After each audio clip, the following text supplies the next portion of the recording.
United Nations War Council. President Roosevelt and Prime Minister Churchill at the White House meet allied leaders to map the strategy of the war. Climax of Mr. Churchill's 7-day visit. A spectacular display of America's ever-growing armed might.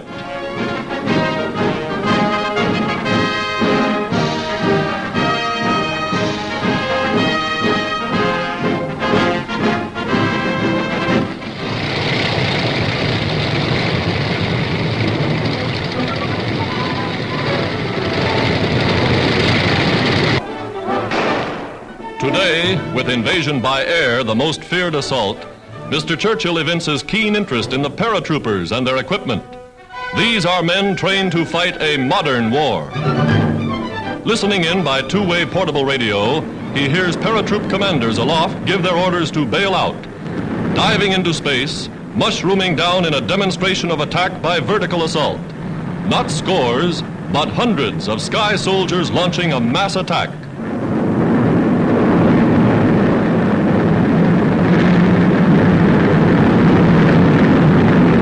They simulate the capture of an enemy airdrome. Lessons learned from the fall of France, of Belgium, of Holland, of Crete. Today, the United States Air Force shows that it too can fight a modern war and has the weapons it takes to win. Britain's Prime Minister said, "It is the most impressive demonstration I have ever seen." A sky full of fighters floating to Earth. Grim preparation for the day that is to come.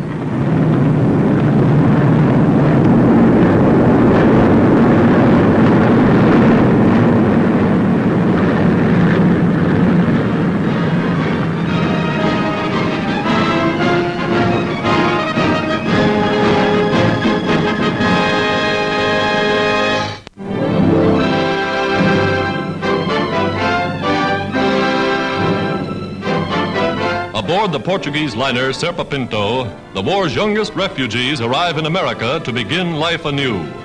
Wanderers upon the face of the earth, they come from Poland, from Czechoslovakia, from Spain, some even from Germany, and all are made welcome. Today, under auspices of the United States Committee for the Care of European Children, they finally reach a haven of safety.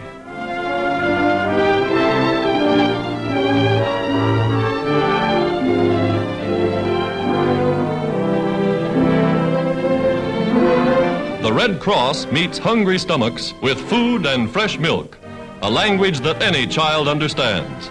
Yes, after months of an insufficient diet, this to them is truly the promised land.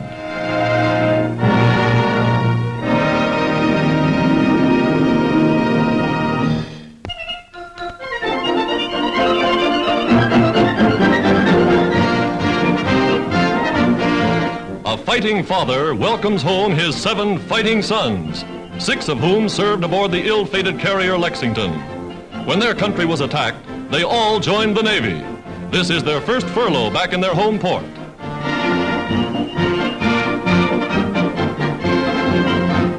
Quite a family. Although the boys were all of draft age, they didn't wait to be called, they volunteered. Father and 7 sons, all in the service. And now the 8th brother is joining up. Only 17, he's eager to get in the fight. Home port reunion aboard one of the big guns of the fleet. The largest single family of fighting men in the entire United States Navy.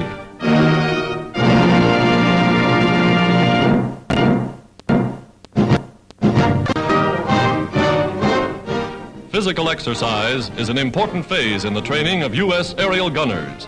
Strong arms and strong hands are needed to fire the powerful guns of a bomber. Hands and fingers that must be quick on the trigger.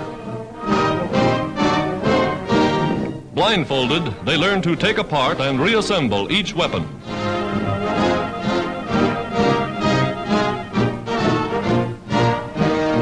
Climbing aboard a fast fighter plane, they're ready for the final test aloft. Guns equipped with camera instead of bullets to check the accuracy of their aim. Flying in formation, the gunners see the enemy exactly as they would from the tail of a bomber. Their job is to protect their ship from assault by diving fighters like this. Score one, and when they land, the camera guns tell the story.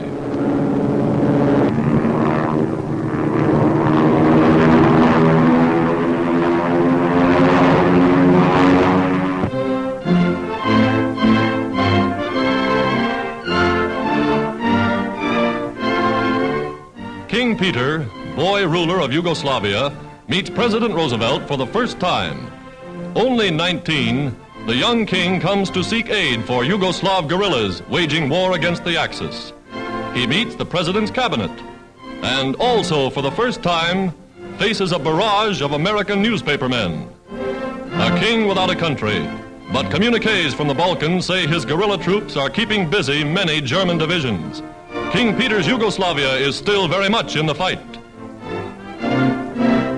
In Canada, Queen Wilhelmina of the Netherlands sees Princess Juliana and her granddaughters for the first time since the Nazis invaded their homeland.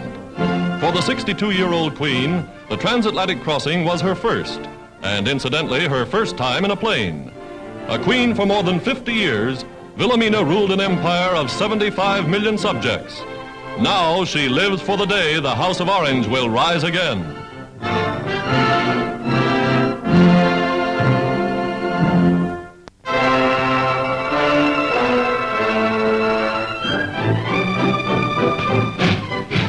Here is the arsenal of democracy at work.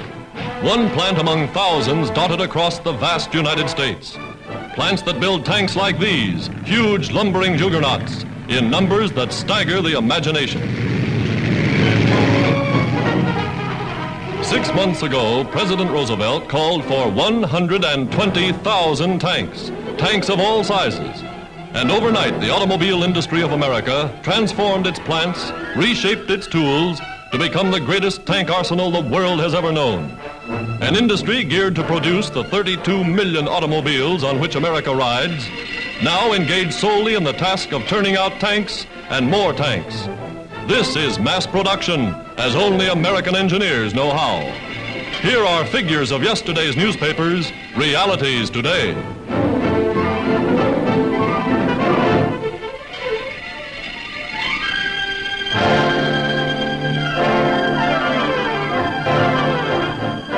Logistics at work in industry. From vast stockpiles like these, American tanks take shape.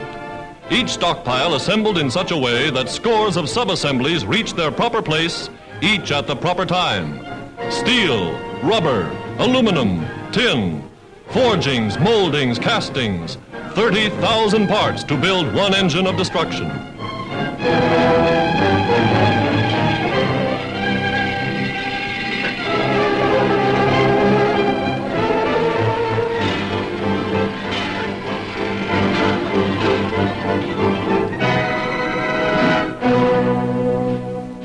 Like shrouded ghosts, they roll out on trains of flat cars and are headed for the sea.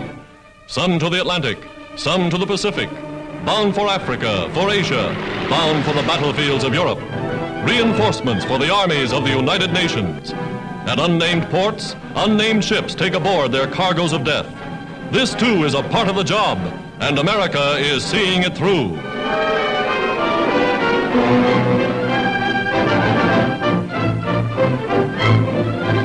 Every week, every month, American tanks are finding their way to the fighting fronts.